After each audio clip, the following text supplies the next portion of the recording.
La Voz Universal TV presenta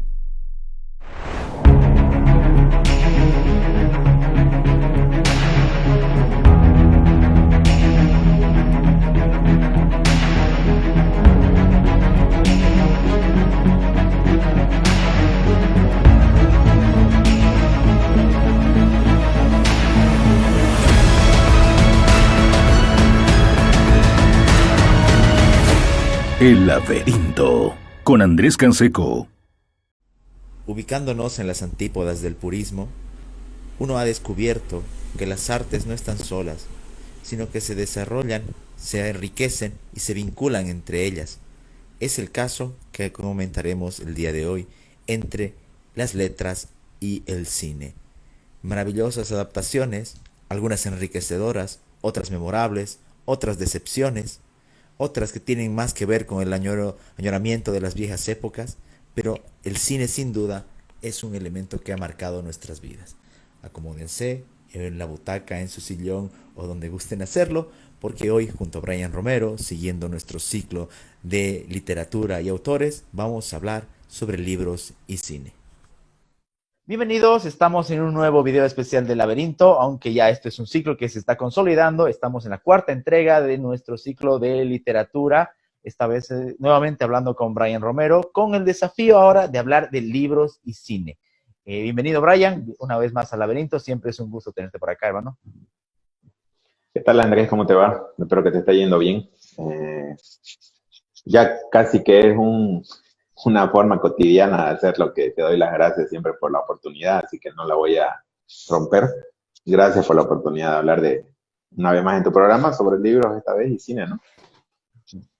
En el sentido del cine, yo debo confesar que es una de las cosas que más extraño en este tipo de encierros, igual como lo fue con el paro. Y no es que me considere un cinéfilo fanático, de hecho mis conocimientos del cine pueden rastrearse profundamente no más allá de 5 años, así ya en serio, y se lo debo a personas en específico, y entre ellas una colega del trabajo, una señora increíble, la profesora Sandra, y le mando un saludo si es que lo está viendo, porque es una mujer fanática y que aparte muy didáctica con el cine. Pero más allá de eso, yo extraño esa sensación de pisar la sala, de entrar y demás, pero eso como comentario. Y una de las cosas que siempre que me ha causado interés es la labor de llevar precisamente las obras literarias al cine, porque como sabemos, y como realmente muchas de las personas, independientemente del gusto literario que tengan y que nos están siguiendo, la sensación de por sí es diferente. O sea, no es lo mismo poder imaginar no solamente la narración, sino fisonomías del personaje, voces, actitudes, y luego llevarla al cine. Es un trabajo grande, a veces se logra con mayor éxito, a veces no, a veces son decepciones y tristezas, casi bodrios, pero lo hacemos por curiosidad y nos interesa ese desafío. Por lo menos a mí siempre me ha interesado ver en el cine algunas de mis obras literarias favoritas. Bueno, yo creo que a mí me pasa más o menos lo mismo que a vos, ¿no? Solo que yo tengo un tema de un análisis sobre el cine un poco más corto que el tuyo. Yo sí soy mucho de ir al cine también. He visto cada película en el cine. Y yo tengo un amigo que hace guitarra, Claudio Palazzolo, que él es muy, muy crítico del cine. Y he estado aprendiendo mucho con él estos días, especialmente los días de cuarentena, es cuando más hemos hablado de cine, respecto a los grandes directores, a quienes marcaron época, a quienes cambiaron los conceptos técnicos del cine, sobre fotografía en el cine, sobre tomas, sobre planos. He estado aprendiendo mucho estos días con él y es bastante crítico, entonces estoy aprendiendo también a hacer una diferenciación. Pero, más allá de las cosas técnicas y de las cosas que marcan los grandes cineastas, creo que mi apego al cine por la literatura, igual que vos, ya viene de data larga, ¿no? La primera novela de la que yo tuve conciencia que se hizo una película fue Entrevista con el vampiro. No sé si te acordás de esa película, no sé si la viste. Con Brad Pitt. Con Tom Cruise y con Brad Pitt.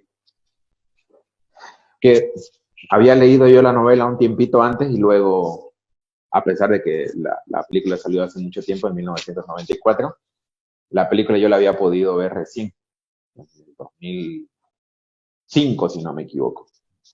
Entonces ese fue mi primer contacto entre novela y cine. Y también tuve el primer contacto y comencé a averiguar, comencé a darme cuenta de cómo funcionan este tema de los guiones. Porque si vamos a hablar de literatura y cine, es necesario que hagamos un análisis de cómo es que funcionan las películas. Y es que primero son un guión, son un libreto. Primero están plasmadas, exactamente, primero están plasmadas en un libro, ¿no? De hecho está esa idea de considerar a los guionistas como escritores frustrados, en algunos círculos, en algunos cenáculos. Inclusive está explotado eso en esa maravillosa película dirigida por Woody Allen, Medianoche en París, donde el personaje es un escritor frustrado que hace películas hollywoodenses. Exactamente. Bueno, mira, justamente sobre el tema que vos estás hablando, Luis Marías, que es un guionista y director de cine español, él está 100% seguro de que el guionista no es un escritor. Convencidísimo, porque su hermano es escritor. Fernando Marías es escritor, entonces, escritor de novelas. Yo leí una entrevista de él que le hizo el diario El País y le preguntan a él, mira cómo es, ¿no? Él ahora es director de cine, pero antes fue solamente guionista. Y él dice que se animó a ser director de cine porque veía cómo los directores arruinaban totalmente las ideas que él tenía en sus guiones. Más adelante seguramente vamos a hablar sobre Gabriel García Márquez y 100 años de soledad, que es un ejemplo enorme sobre el cine y la novela. Pero Gabriel García Márquez y Luis Marías chocan en algunas ideas. En la entrevista, por supuesto, te puedes dar cuenta de ello. Pero Luis Marías dice que un guionista no es un escritor, porque un escritor debe concebir la idea de la novela, debe concebir los personajes, debe concebir la trama que se va a llevar. Lo que hablábamos el otro día entre la novela y el cuento. Necesita un árbol, necesita ramas, necesita mucha información y todo lo demás. Y Luis Marías dice que el guionista apenas ya toma todo lo que hizo el novelista y apenas le da unos bosquejos sobre las conversaciones que deberían tener. Y él que ya fue guionista y que hoy es director, para que el director no le arruine la idea que tenía, me parece le pregunta a él, el periodista le pregunta si es que todos los libros son posibles de hacerse películas. Y él, por supuesto, dice que no. Y da un ejemplo, ¿no?, sobre las novelas de su hermano. Y dice que, por ejemplo, El niño de los coroneles sería muy difícil de adaptar.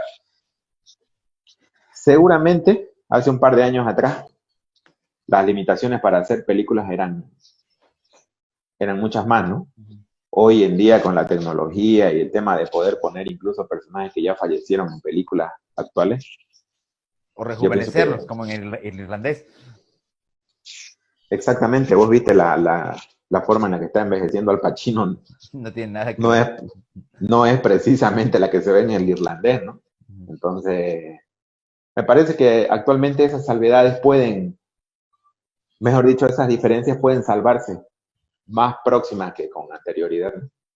Y además, por algo que también mencionabas en nuestra segunda charla, que es que este tipo de tecnología y este tipo de recursos se explota muy bien en el género fantástico, que es otro de los que se ha llevado de la flor en este tipo de adaptaciones, inclusive cuando no eran tan factibles. Y yo pienso, ya que hablábamos de antecedentes, en este libro de acá. No sé si es el primero, pero es uno de los que antes me di cuenta que se llevaron al cine, La historia sin fin, con las críticas de su mismo escritor y demás, pero ¿quién no recuerda a Atreyu, a ese dragón Falcor que parecía más un perro que un dragón, o esos efectos que antes nos maravillaban y ahora no tanto, que nos parecen hasta un poquito mal hechos?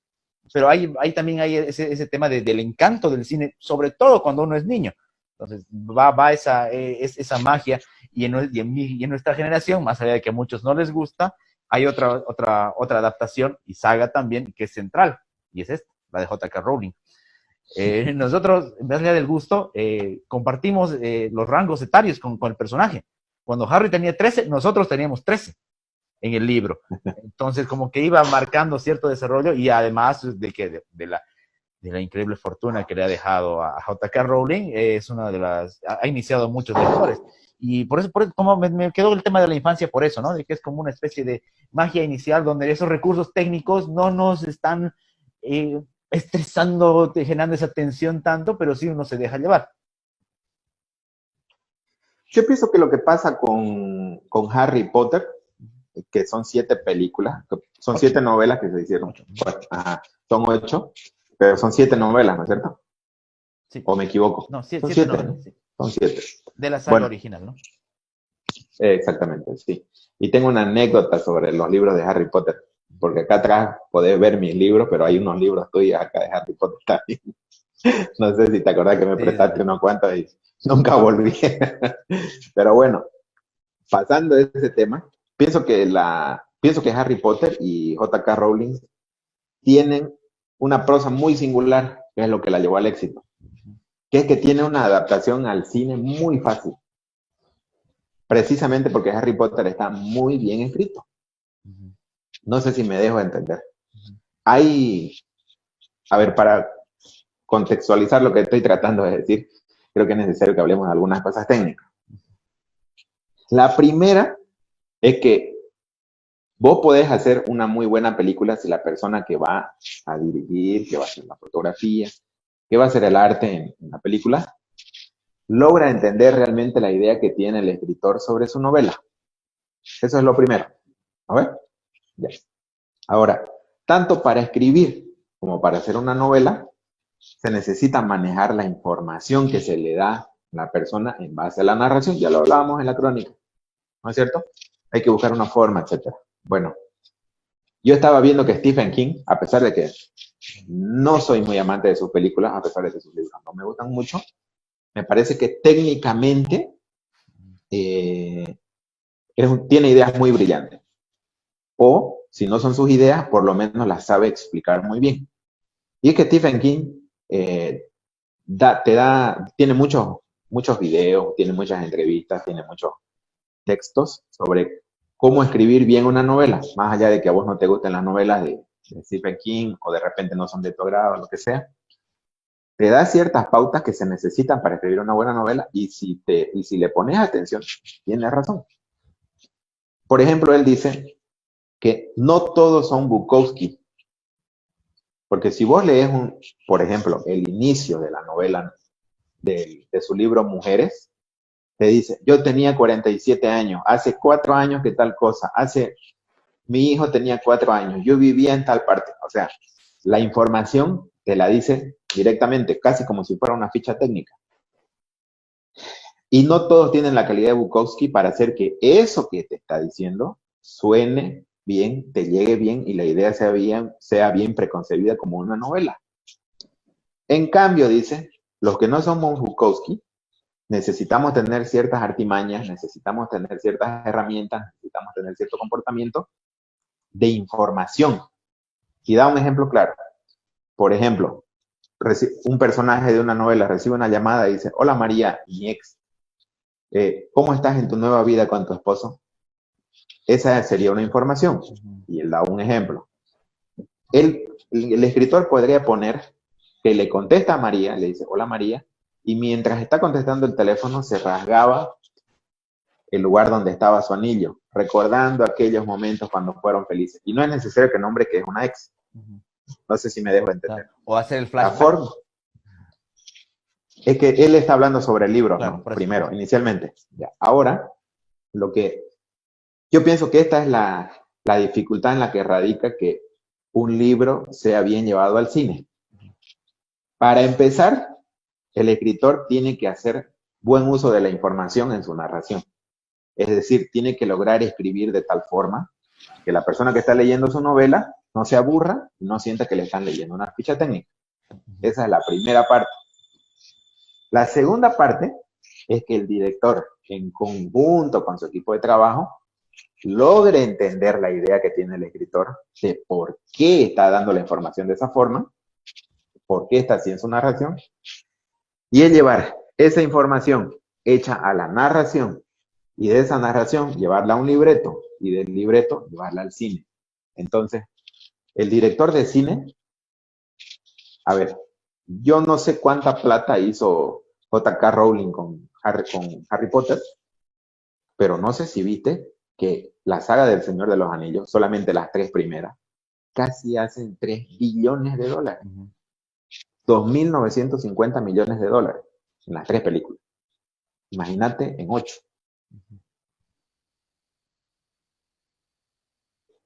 Si J.K. Rowling no hubiera hecho el libro que hizo, no tendríamos a Harry Potter.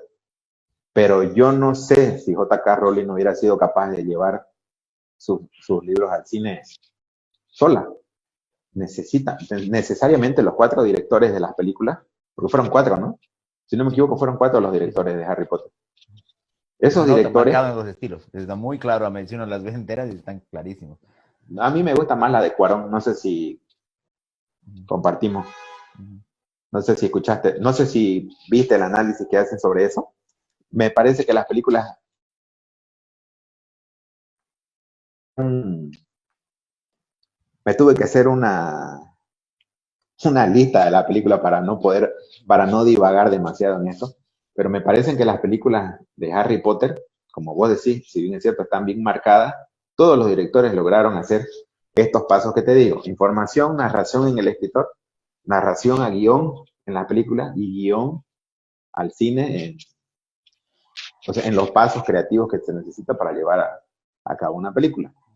Entonces, si ya de por sí una escritora hace un buen libro, por supuesto que el director va a tener una cosa más fácil, pero pasa también que el escritor puede ser muy genial y que el director no sepa llevar a cabo la información que le está brindando el escritor. Con decepcionantes películas, ¿no? Jurassic Park también es un libro. Y si bien es cierto, puede ser que a muchas personas no les guste Jurassic Park, se invirtió mucho dinero en eso. Y algunas de sus películas son muy entretenidas, especialmente la primera, porque era novedosa, ¿no? Por la tecnología, precisamente. Hace rato hablabas de Stephen King y sin duda la relación con Kubrick y las adaptaciones son una genialidad, además de los elencos, ¿no? Que eso es importante. Si uno dice, ah, sí, Harry Potter, pero si uno ve los actores que participan, como Maggie Smith, como el caso de, ay, se me fue el nombre, el que hizo Snape, el gran actor, que falleció recién, se me fue el nombre, son grandes, grandes actores, y sobre todo del cine y del teatro británico, que esa es otra historia que de repente no llega tan conocida a nuestro lado, pero que sí los reconoce. Y además de las adaptaciones de Kubrick a las obras de Stephen King, como es El Resplandor, con Jack Nicholson, está esta otra que sí ha sido una gran, gran adaptación, que es La Naranja Mecánica, con lo que conllevaba adaptar La Naranja Mecánica, esta novela de Anthony Burgess, por la violencia, por el contexto, por el uso por el lenguaje que manejaban ellos. Y es una película que se consideraba fuerte, las generaciones cada vez son menos impresionables, pero que sí, que sí ha marcado dentro de las adaptaciones mucho. Bueno, sí, ¿no? Es casi que La Naranja Mecánica la tenés que poner, porque trascendió culturalmente, casi que La Naranja Mecánica la tenés que poner obligatoriamente en este tipo de conversaciones. ¿Por quién es Kubrick? Por lo que fue la novela y por su trascendencia cultural. Mira hasta los apodos que le ponen a las selecciones de fútbol. A Holanda le dicen, bueno, a Países Bajos, porque Holanda, ahora que todo el mundo está sensible con el tema de los nombres de los países, Países Bajos le dicen La Naranja Mecánica. Entonces es una trascendencia cultural. Pero ya que tocaste el tema de Kubrick, y ya que vamos a hablar sobre adaptaciones de novela, más allá de La Naranja Mecánica, yo creo que la película que más golpeó, por así decirte, a la historia, ya fue polémico ya de por sí, por hacerla nada más, es Lolita de Nabokov. No sé si te acuerdas de las repercusiones que tuvo. Si bien es cierto, la película la hicieron en el 62, en 1962, y Kubrick se encargó de dirigirla. Para la gente que no sabe, Lolita es una novela donde relata básicamente una violación. Básicamente digo porque el libro está bien contado, está tan bien escrita la novela de Nabokov, que ese era un caso precisamente muy difícil de llevar al cine por la edad de la niña. Entonces, en la película que hace Kubrick, en el 62, imagínate en la época en la que hace la película Kubrick, la actriz de la película tenía 14 años, pero parecía de más, la hicieron parecer de más para que precisamente el público no se ponga tan susceptible por el tema sexual. Y ya en el 97, Adrian Lane hizo una reedición. Y si vos lees la novela, ya sea por segunda, tercera vez que la lees, y luego ves la película del 62, y luego ves la película del 97, te vas a dar cuenta de las diferencias que hay respecto a la información de la narración que se da en el cine a través del libreto. La película del 97 lo que hace es abrir un poco más el camino a la sexualidad, porque si bien es cierto, la actriz tenía 21, la hacen parecer una adolescente fatal, como la femme fatal, como una infante fatal. No sé si me dejo entender. Entonces Kubrick manejó mucho eso. En la película del 62, te cuento que Kubrick participó del guión.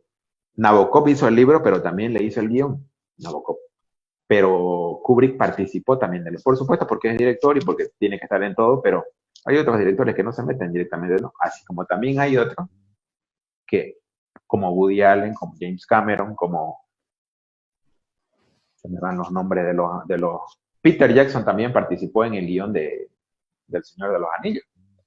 Entonces, así como hay directores que no se meten absolutamente nada en lo que es el guión, hay otros que participan a medias, con, entre comillas, colaboraciones, y hay otros que directamente ellos hacen su guión, como Tarantino, ¿no?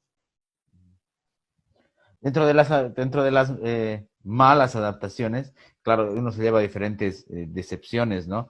Yo no sé si recuerdas cuál fue tu peor decepción de adaptación. Sí sé que mi más reciente es esta. Te juro que la estaba esquivando la película de HBO, la adaptación de Fahrenheit 451.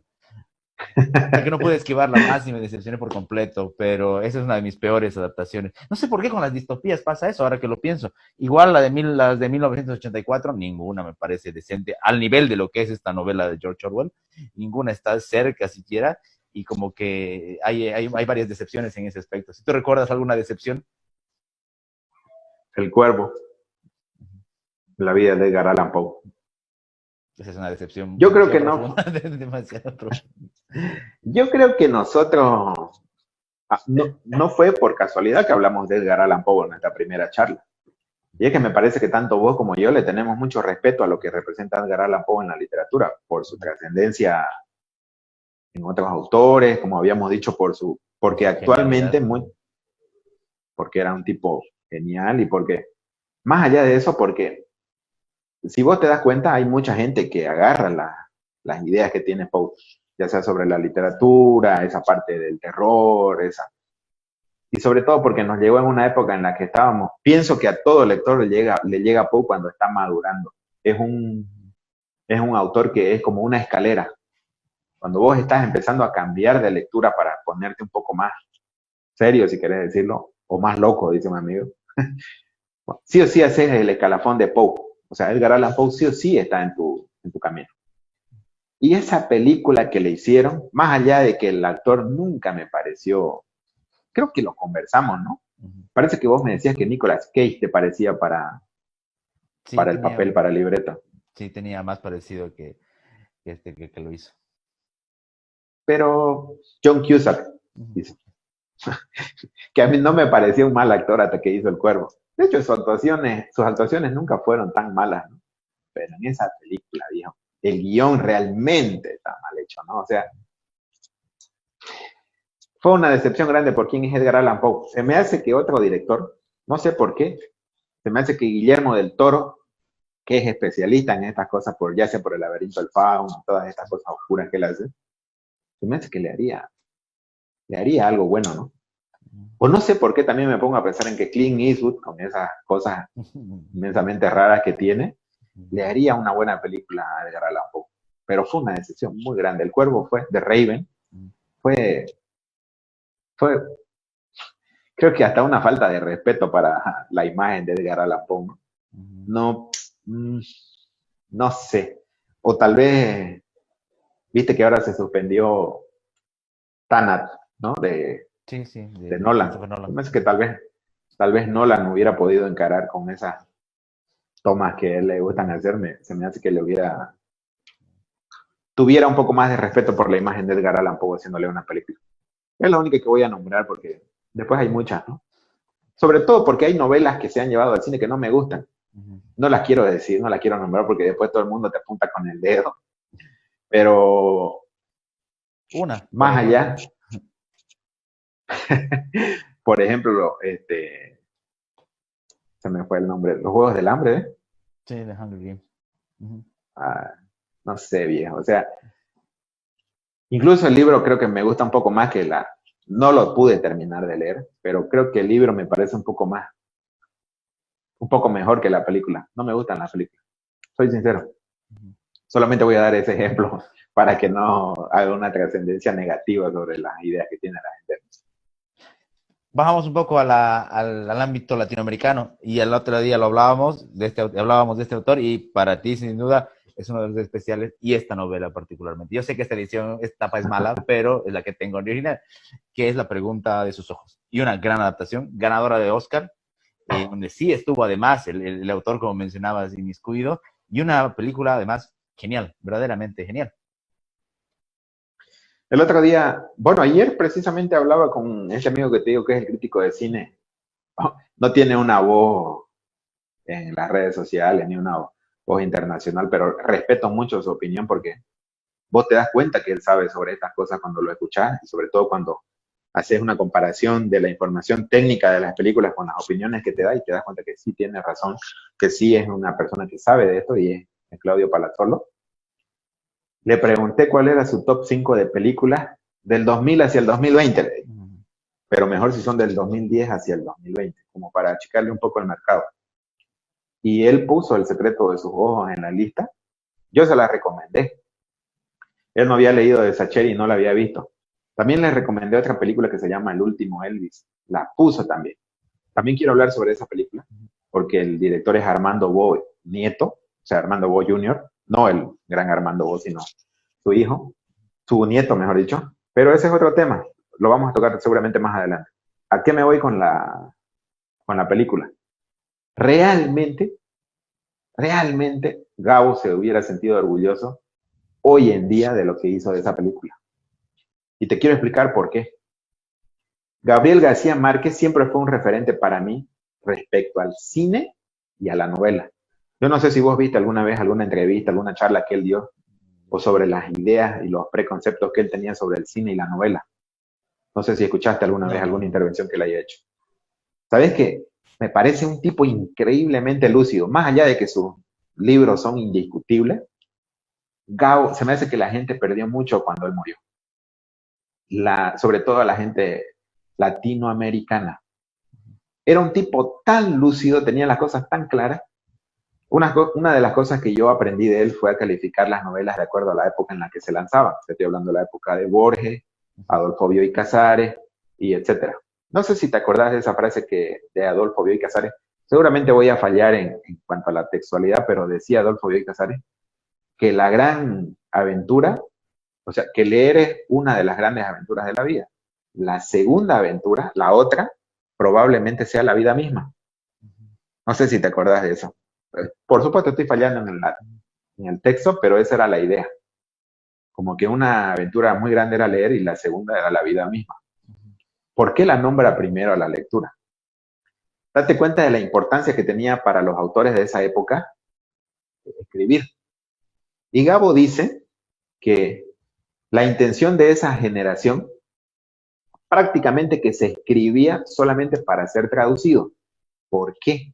Siempre su intención fue la universalidad de sus obras. Inicialmente, esa pequeña generación intentaba ser traducida al francés primero y luego al inglés, porque el francés le daba el reconocimiento y le daba muchas cosas más que el inglés, ¿no? No sé hasta qué punto les daba dinero, pero efectivamente buscaban ser, Borges incluso dice él, casi siempre escribía de tal forma que era fácil ser más, le acota una genialidad, ¿no? No lo hace como un defecto, pero él dice que Borges escribía de tal manera, esa manera tan complicada que tenía de escribir, y encima le agregaba algo que era que sus obras eran fáciles de traducir al francés y al inglés. cosa que su traducción, si bien es cierto, ya habíamos hablado de esto, la traducción es la forma más directa de conocer la obra de alguien, pero al final está contaminada. Bueno, pero Borges lograba hacer que sus textos también sean fáciles de traducir. Y él dice que en esa época, la primera idea que tenían los latinoamericanos era lograr conquistar la otra parte del mundo, hacerse universales a través de la traducción de sus libros. Y él dice que el gran boom latinoamericano vino a este continente cuando estos escritores lograron conquistar a sus propios pueblos. No sé si te acordás, cuando los lectores de los países comenzaron a leer sus propios autores, el boom latinoamericano despegó. Ahora, que implicó también una migración, ¿no? En el caso de Márquez, de Cortázar, de Vargas Llosa, irse a Europa para probar esa universalidad. Y de ahí, pues, es que pasa el fenómeno que dices, que llegan sus lecturas. Exactamente. Ahora, mira qué es lo que pasa. Gabriel, yo no sabía, pero Gabriel García Márquez, él dice, a ver, vas a perdonar la impuntualidad y el desorden con el que voy a explicar esto porque estoy tratando de recordarlo ahora mismo. Pero es que Gabriel García Márquez dice que el cine y la novela, o el cine y la literatura, son como un matrimonio mal venido. Es decir, se necesitan, tienen que estar juntos, pero lastimosamente tienen muchas diferencias y es un género que todo el tiempo está en conflicto. Son dos géneros que están todo el tiempo en conflicto. Entonces Gabriel García Márquez dice que llegó una época en la que él dijo, afirmó y estaba convencido de que 100 años de soledad fue un libro contra el cine. Él mismo lo dice y lo explica. Lo que pasa es que Gabriel García Márquez, él tiene una forma de pensar que pienso que todo el mundo va a estar de acuerdo con eso, y que dice que el cine lo divide en dos. Por un lado, el cine tiene ciertas limitaciones técnicas, mecánicas, industriales y demás, que la literatura no tiene. Especialmente en la época en la que Gabo hablaba sobre estas cosas. El cine no estaba tan avanzado como hoy en día, que estamos El Señor de los Anillos, Harry Potter y tantas películas de ciencia ficción de las que podemos hablar. Pero en ese tiempo, si no era Hollywood, era Bollywood. Y si no, ningún otro país tenía la capacidad industrial de producir el cine. Es decir, que vos podías tener una buena novela, pero los americanos tenían Mira lo que estaba pensando Gabo, ¿no? Él decía que los americanos tenían tal capacidad industrial de hacer el cine y estaban descubriendo Latinoamérica, que querían traer todos los productos que se hicieron en Latinoamérica a América, a Norteamérica, y volverlas a hacer con sus raíces. Es decir, ya sabes, pues la cultura gringa siempre quiere apoderarse de las cosas, o si no, tomar la idea y mejorarla. Esa idea era la que tenían inicialmente los americanos para Gabo. Entonces, esa era la primera idea que tenía Gabo. La segunda idea que tenía Gabo es que el cine es muy fuerte comparado con la literatura. Y aquí viene entrelazado, cortando la segunda idea, el tema de 100 años de soledad. Resulta que Gabo tiene, no sé cuántas películas va a tener adaptadas. Yo creo que se revolcaría en su tumba al saber que su hijo le vendieron los derechos a Netflix de 100 años de soledad. Y esta es la explicación de por qué. Lo que pasa es que Gabriel García Márquez tiene una anécdota con Alberto Isaac y Emilio García Riera. Estos señores querían participar, estaban en México, querían participar en un concurso y habían elaborado un guión. Lo llaman a Gabo y le dicen, Gabo, este es nuestro guión, con esto es lo que queremos participar. Y Gabo lo leyó. Y yo quisiera que vos veas la entrevista, porque Gabo era un tipo muy calmado, especialmente en sus entrevistas. Las cosas cómo las iba explicando, era un tipo que se manejaba muy cauto respecto a sus opiniones, respecto a las cosas que decía. Era un tipo que siempre trataba de mantener la cordura. Pero cuando habla de este guión, me gustaría que veas la forma en la que lo dice. Era muy malo. Lo dice así, era malo realmente. Hace cara, se mueve. Es decir, sale del libreto del confort que tiene y realmente, ¿cómo habrá sido de malo el libreto que tenían Alberto Isaac y su amigo? Y él les dice, bueno, por supuesto, los defensores del libreto le dicen, no, mira, Gabo, no nos parece que sea tan malo como vos decís, pero nos gustaría escuchar por qué es malo. Entonces Gabo les hace una explicación, no sé si literaria, no sé si técnica, de por qué el libreto es malo, Pero él se sentía tan mal de hacerle eso a sus amigos, porque sus amigos habían trabajado mucho sobre el libreto, y le dice, yo tengo una novela que se llama En este pueblo no hay ladrones. ¿Te acordás de esa novela?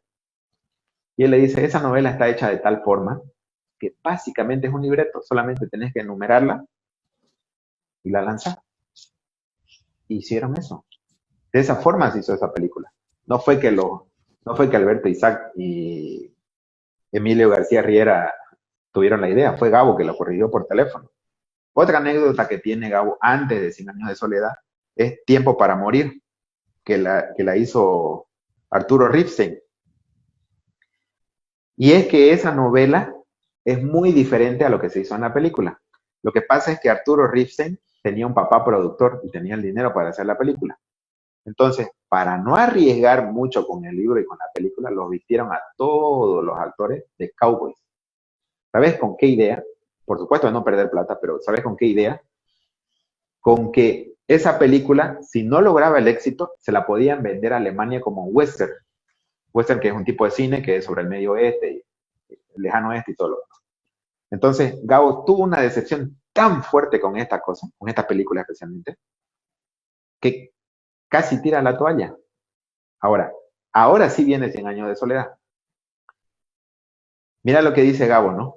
Él dice que la forma de escritura que él tiene pega tan fuerte con su gente, porque lo que le está en los libros le pasa al latinoamericano acá. Esa escena, yo no sé si vos te acordás de esa escena de Remedios la Bella cuando viene la sábana y se la lleva. ¿Te acordás? En 100 años de soledad. Más o menos. No. Ya, bueno, la cosa es que Gabo llevaba ideas para el cine y cada vez que iba lo rechazaban. Llevaba un libreto, no. Llevaba otro libreto, no. Y siempre le ponían excusas. Hasta que los más amigos de él fueron sinceros con él y le dijeron, no, mira Gabo, el problema es que vos no sabés llegarle a la gente. Tus ideas son buenas, pero a la gente no le interesa. ¿Sabes qué hizo Gabo? Por eso dice que 100 años de soledad está hecha contra el cine. Tomó todas las excusas de la gente que le rechazaba los guiones y escribió 100 años de soledad. Por eso es que ese libro está hecho contra el cine. Mira, dice Gabo, cuenta él, que cuando él hizo la novela, 100 años de soledad, casi no salía de su casa. Pero cuando hizo ese episodio de la niña que se la llevaba él, una sábana envuelve a la niña y se la lleva el viento. Pasa que Gabo cuenta que esa historia viene de un pueblo en Colombia, donde una señora dice, todo el mundo sabía que la niña se había fugado con un vendedor de pasajes de avión, pero la mamá o la abuela de esa niña no aceptaba eso. Entonces se le ocurrió mentir y dijo que un día estaban sentados en su patio y ella vio literalmente cómo la niña se elevaba al cielo. Entonces él dice, yo estaba estancado en una idea. Cuando escribió este capítulo de la novela, Gabo estaba sentado en su casa y no salía hace 3 meses. Durante toda la novela no salía, no fue afuera de la casa. Pero cuando escribía ese capítulo, estaba tan consternado con que no lograba escribirlo de una forma buena, que 3 meses no salió de su habitación, no salió al patio. Y ese día, cansado ya seguramente, estaba a punto de desechar la novela justamente por ese capítulo, sale al patio a respirar aire puro y ve como una señora que trabajaba con ellos ponía la sábana recién lavada y el viento le da y la envuelve y casi la tumba. Y esa es la forma que tiene Gabo de informar mediante la narración. Esa fue la solución que le encontró. Por eso es que en la novela no se eleva directamente hacia el cielo, sino que hace que la sábana la envuelva y se la lleve. Entonces él dice, ¿por qué eso sirve en Latinoamérica? Si vos haces que un francés lea 100 años de soledad, lea ese capítulo y ve que una sábana envuelve a la señorita y se la lleva al cielo, el francés no lo va a leer en público porque van a pensar que él está loco. Porque eso en Francia no es cultura. En cambio, Latinoamérica está preparada para ese tipo de anécdotas, porque todos somos así. Ahora, ¿por qué dice Gabo que el cine es muy fuerte? Porque dice que limita lo que la literatura tiene como libre. Y es que la literatura te da cierto margen para que vos te imagines. Hace rato hablábamos. ¿Quién te imaginabas como Edgar Allan Poe? Nicolas Cage. ¿A quién pusieron? A John Cusack. Ya te limitó, te eliminó de por sí la idea que vos tenías sobre... Esa era la idea de Gabo.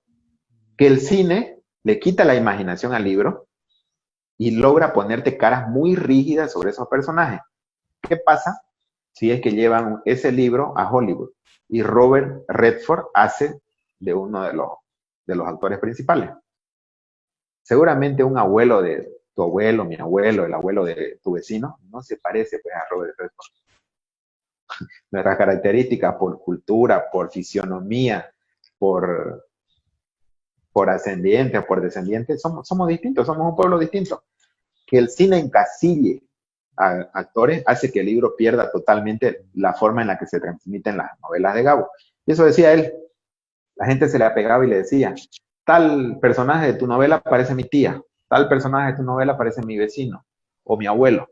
Entonces, cuando lo llevaban al cine, era totalmente malo. Por eso es que 100 años de soledad fue un libro contra el cine. Aunque él después dijo que si hubiera un cine que lograba llevar 100 años de soledad a la pantalla grande, todos deberían ser latinoamericanos para poder identificar. Si has hablado de Macondo, es imposible hablar del otro, de que es Comala. Y ahí también hay una gran victoria en el cine mexicano, que logra eso justamente que dices. Y por eso se esparció tanto, no solo en México, sino en Latinoamérica. Esa identificación que tiene. En el caso de Comala, nos referimos obviamente a la obra majestuosa de Juan Rulfo, Pedro Páramo, y su adaptación es muy interesante porque se da varios años después, pero el que toma el guión es otro escritor y otro grande, que es Carlos Fuentes. Carlos Fuentes hace el guión de la película de Pedro Páramo inspirado en la novela de Juan Rulfo, que además era un sujeto muy diferente, mucho más tranquilo, se dedicaba a la fotografía, vendía llantas, tenía otra vida Juan Rulfo y una obra muy breve, ¿no? Pero ese tema del cine mexicano es muy importante, no es porque genera esa identidad, aún siendo una novela que también no vamos a spoilear porque tengo mucha gente que no la ha leído, que juega con elementos culturales, familiares.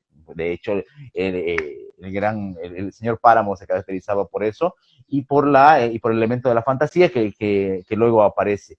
Y pensaba también en ese tema del cine, porque de repente hay cosas que, como bien decías, el tema del encasillamiento es lo que lo va limitando. Otra cosa que no lo mencioné en las decepciones, pero que sí está completamente limitado, son este tipo de novelas filosóficas, o no necesariamente filosóficas, pero que tienen mucho del monólogo interno, del pensamiento del personaje. Por ejemplo, el retrato de Dorian Gray. La película Claro. no llega a ser toda la mente de Dorian Gray. La película de El extranjero, dirigida por Luchino Visconti, no es mala, pero no llega a ser ni el 10% de lo que Mersol llega a pensar o diagramar en lo que es creado en la novela de Camus. Entonces hay esa limitación no solamente de la imaginación de los escenarios, sino de la psiquis de los personajes entrañables que no puede ser llevada al cine.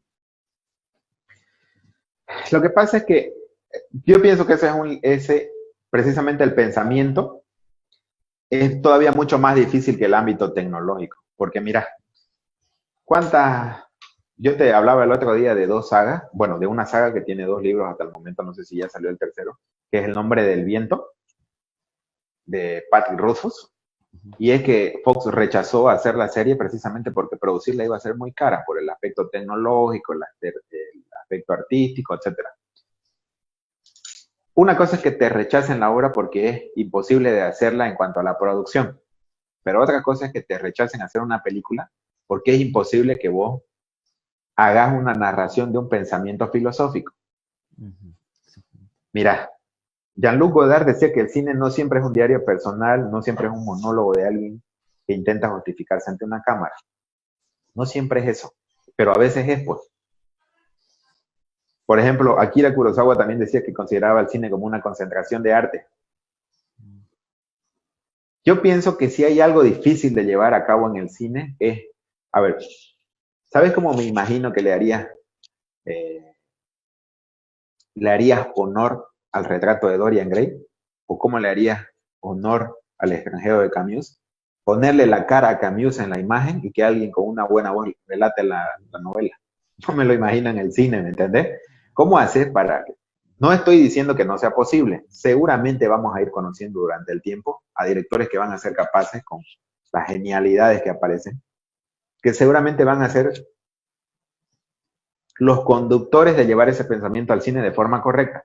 Pero por el momento, por lo que yo veo en el cine y seguramente por lo que vos ves también, no veo a alguien dirigiendo una película, agregándole las cosas técnicas, el guión, haciendo que la información del pensamiento filosófico de Dorian Gray, que se ve en Dorian Gray y que se ve en El extranjero, puedan pasar de forma correcta a la narración y de la narración a la pantalla.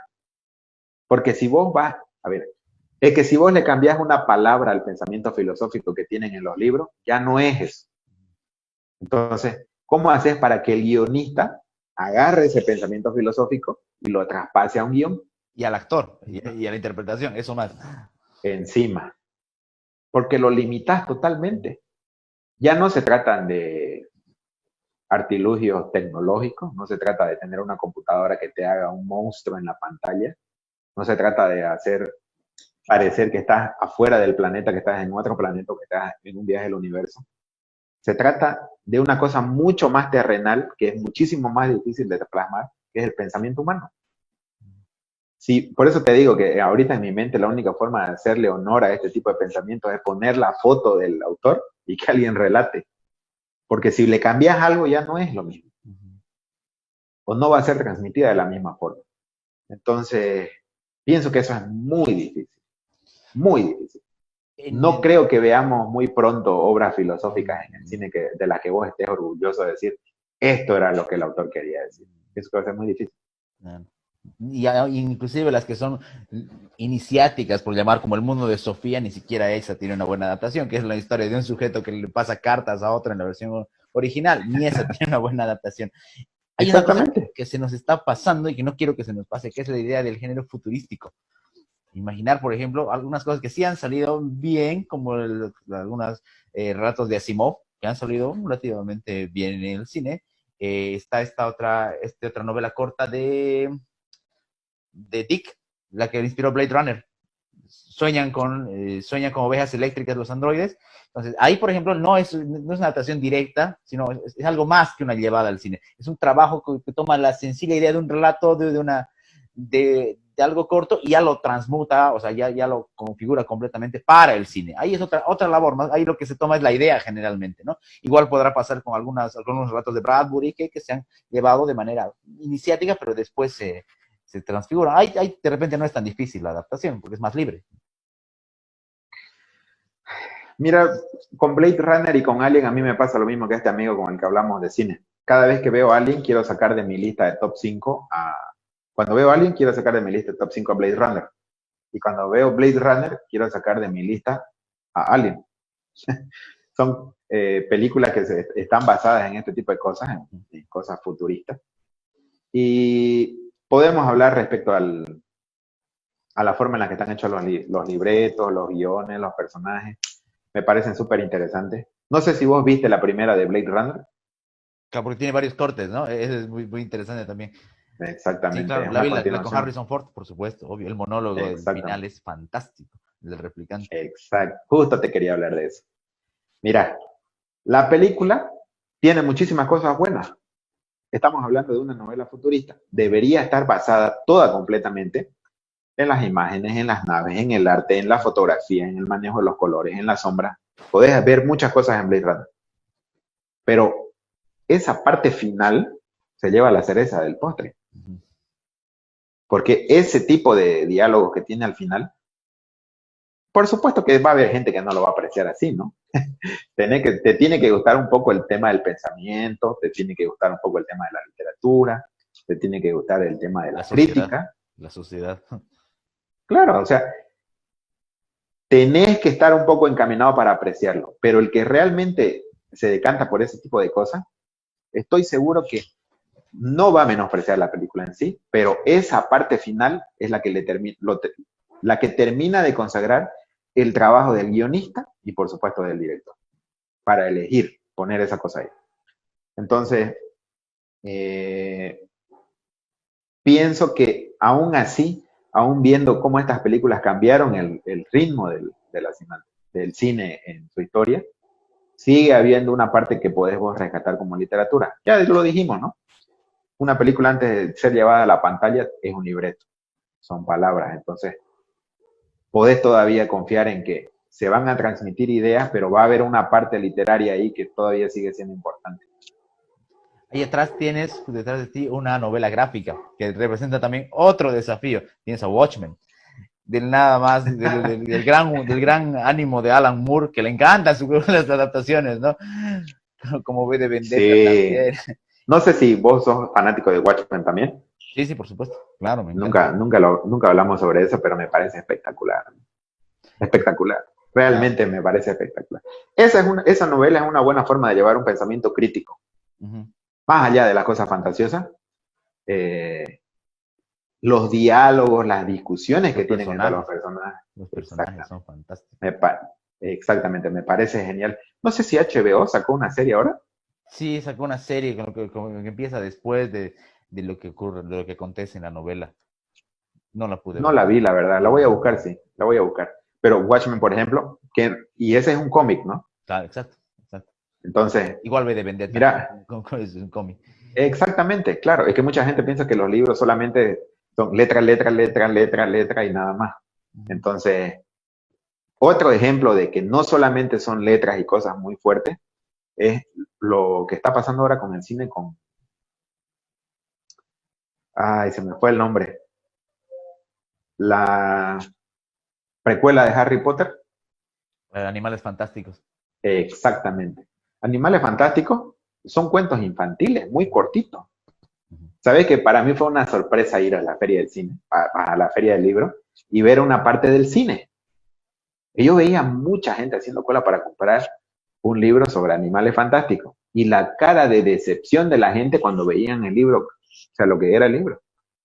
Una chica, no debe tener más de 20 años, le decía a su novio que estaba ahí cerca, que no podía creer que eso era el libro. Y yo me pongo a pensar en que si vos lo ves en el cine y luego vas a buscar el libro, te vas a llevar una sorpresa. Porque el cine, a ver, esa es otra cosa que deberíamos tocarla y no sé si vos vas a estar de acuerdo conmigo, pero una cosa es leer el libro y ver la película. Y otra cosa es totalmente recorrer el camino al revés. Ver la película y leer el libro después. Pasa que cuando vos lees el libro, pienso que tenés muchas mayores probabilidades de decepcionarte de la película si primero lees el libro. Porque en tu mente ya hiciste el universo. En tu mente ya vos le asignaste la cara de un personaje. Ya vos le asignaste un tiempo, un color, una forma, porque eso hace la literatura. Y luego cuando vos vas a ver la película, si es que, por supuesto que todo va a ser muy diferente en la película.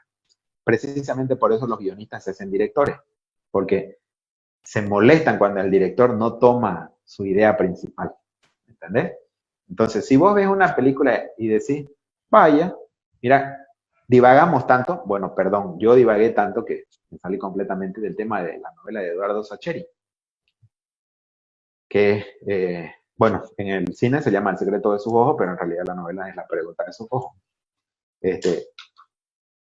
Yo no sé, estoy un 50-50.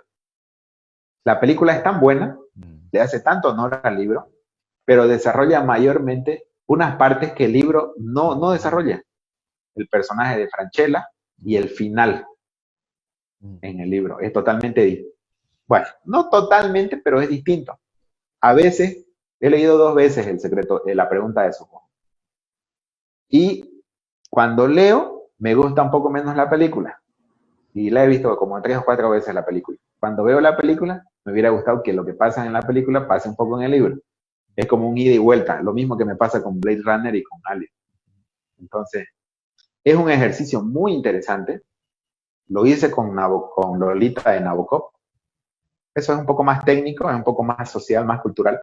Pero si es por gusto actual, porque el secreto de sus ojos es actual, 2010, me parece que ese sí da un margen para que vos hagas un análisis sobre la cantidad de libros que vas a leer y la cantidad de películas que vas a ver basadas en esos libros. ¿Sabes qué? Otra película que me dejó mal sabor fue buena, no voy a decir que fue mala, Pero El Conde de Montecristo, que también está acá atrás, acabo de verla, por eso me acabo de acordar. El Conde de Montecristo da para que sea una serie, viejo. No debería ser una película El Conde de Montecristo.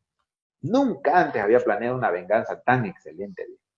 Es una cosa, no sé si vos leíste El Conde de Montecristo o si viste la película, No leí, pero yo tuve, perdón, no vi la película, sí la leí, la novela de Dumas. omite muchas cosas, pues. O sea, hace el plan de venganza que tiene Ujú. ahí el conde, pero no está bien hecha. Y pasa que yo tuve la suerte de encontrar un libro. Sabes que yo no me compro así por así las traducciones. Más allá de que me gustaría tener el libro en mi repisa, leerlo y volverlo a leer si es necesario. Y hay libros que son muy difíciles de conseguir. Y digo, busco siempre una reseña sobre las traducciones. Y casi siempre las encontrás en Google. Pones reseñas sobre traducciones y casi siempre son malas. Yo tuve la oportunidad de encontrar este Conde de Montecristo en Paraguay. Estábamos, habíamos salido un momento estábamos en escala. Yo estaba de ida a Buenos Aires, justo el avión hizo una escala en Asunción. Hicimos una pequeña salida del aeropuerto y encontré una librería. No, increíble, casi me vuelvo loco por el precio de los libros. Ahí me compré también El Viejo y el Mar, el equivalente en el cambio de moneda en 12 bolivianos. Y el Conde de Montecristo en el cambio de boliviano no me acuerdo cuál es la moneda de Paraguay, pero me costó ese libro que es tan grueso y de una edición tan buena, con una traducción que es muy difícil de encontrar, me costó 80 bolivianos. Y es un libro inmenso, ¿no? Entonces, yo leí El Conde de Montecristo, lo llegué a leer 2 veces y me quedé a la mitad en la tercera, porque me parecía excelente el libro. Así que cuando vi la película, no sé bien. No me parece una mala película porque tiene las cosas necesarias del libro, pero pienso que sería mejor en una serie, porque es una trama que te da para hacer esas cosas. Un guionista que se dedique a hacer un buen libreto sobre esto, pienso que lo haría excelente. Hay una que a la que no podemos, a la que no podemos olvidar y es buena adaptación, es la de Humberto Eco, En Nombre de la Rosa. Esa es una muy buena película, muy buena adaptación Exactamente. también. Sí, Eh, sí, sí. Hace rato hablabas del tema de los personajes y sabía que eso se me había clavado. Ahí hablando de cine y de personajes, hay un cuento en este libro que que le da el título al libro también, que es de Julio Cortázar, se llama Queremos tanto a Glenda. Hay un cuento aquí que justamente se llama eso y trata de la obsesión de los fanáticos del cine con una actriz que se llama Glenda. No voy a spoilear lo que dice el cuento, es corto, búsquenlo, es fantástico, pero ahí está la idealización del personaje y no del personaje, de la actriz, y de cómo eso desenvuelve en esa admiración y en esa fascinación que no le haría justicia justamente a lo que decíamos hace rato. Y trata sobre cine, por eso lo mencioné. Y eso me abre para mi siguiente pregunta. ¿Recuerdas, más allá de la adaptación, en el fenómeno inverso, alguna obra literaria, relato o cuento que tenga como escenario protagonista el mundo del cine? Yo mencionaba esta y también recuerdo, hay un cuento, no voy a recordar el nombre, que está de Javier Marías en Mala Índole, en el que realiza la historia en base a un acompañante que estuvo con Presley cuando fue a grabar a México. Entonces toma el cine como un escenario de la literatura, al revés de lo que estábamos hablando. No, la verdad que no. Ahorita que lo planteas de esa manera, no. No tengo un ejemplo de eso ahorita porque no me acuerdo. Pero entre medio que hacías la pregunta, me estaba acordando de algo, de un libro que sí fue llevado al cine, que me parece que está bueno el ejemplo para mencionarlo, porque no me lo quiero olvidar, que es El Gran Gatsby. Ah, Fitzgerald. Exactamente. Fitzgerald escribe El Gran Gatsby y se me hace que casi que el cine avanzó de acuerdo a la novela, al libro. Porque no sé si vos viste la película, El Gran Gatsby. Sí, claro. ¿Viste el arte que tiene? La dirección de arte es muy Sí, sí. buena en El Gran Gatsby. No estoy seguro si ganó un premio Oscar por eso, pero debe tener algún premio por eso porque es excelente. Y es un ejemplo de que el libro está bien escrito, es muy informativo, no tiene mucho de narración con información escondida, nada de eso, es muy informativo. Fitzgerald tiene no sé cómo decirlo, como que casi todas sus novelas se caracterizan por lo mismo. Trata de ser frontal y a veces te desanima a terminar de leer su novela. Casi que la dejas ahí. El Gran Gatsby tiene un poco eso, pero lo que le ayudó al cine es que todo lo que él relata sí puede llevarse a cabo en la televisión o en el cine, porque los mecanismos, la industria, el tecnicismo estaba preparado para la información que él da. Ahora, yo no sé exactamente qué genialidad tenés que tener para llevar el cine al libro, para hacer el camino a la inversa. Porque es lo mismo que hablábamos hace rato. Una cosa es leer y llevar al cine, y otra cosa es ver la película y volver al libro. Más o menos ese es el camino que me imagino que recorre Javier Marías, porque no tengo el ejemplo, porque no he leído. Creo que lo tengo el libro acá, pero lastimosamente no lo leí. Así que voy a quedar un poco en blanco con esa pregunta. Y finalmente, ya para ir cerrando, porque nos vamos a extender si no toda la mañana, y aunque podríamos, la gente se va a cansar, tal vez podamos retomarlo. Hay el tema de llevar al cine la vida de los autores. Esta es otra cuestión muy complicada. Se intentó con Nietzsche, se intentó con... la de Wilde me gusta mucho, la película de Stephen Fry. De por sí Stephen Fry tiene ideas y una personalidad muy parecida y otras cosas a Wilde. Es una gran película del 1997, pero también está ese desafío, ¿no? De ver la vida de un autor tan grande o de cualquiera que sea, llevarla a una biografía en el cine, de por sí ya también es otro desafío muy grande que a veces se ha hecho bien, como es ese caso, pero que otras veces no le ha hecho tanta justicia. Pero es que hace rato hablábamos del Cuervo, pues, de Raven, de Edgar Allan Poe. No trata de una novela, trata de la vida de Edgar Allan Poe. Y salió mal. Entonces, no tenemos una buena... Pasa que también no todos los escritores son personajes muy ricos de contar, Claro, ¿no? no todos son Hay buenos. personajes... Exactamente, entonces deben haber personajes que son muy introvertidos de lo que es su vida. Tal vez no pueda ser llevada al cine, también como hay personajes que son muy polémicos. A mí me hubiera gustado, más allá de que no es literatura, pero sí es arte, me hubiera gustado ver una buena película de Dalí. ¿Te imaginas qué cosas podrían ser producidas de la vida de Dalí? O sea, si hay alguien que llama mucho la atención respecto a su figura, porque su figura era también una parte de su arte, es Dalí, Salvador Dalí. No sé qué otra persona puede ser llevada al cine. ¿Vos tenés alguna idea, no? Hemingway. Claro que sí, por supuesto que es Hemingway.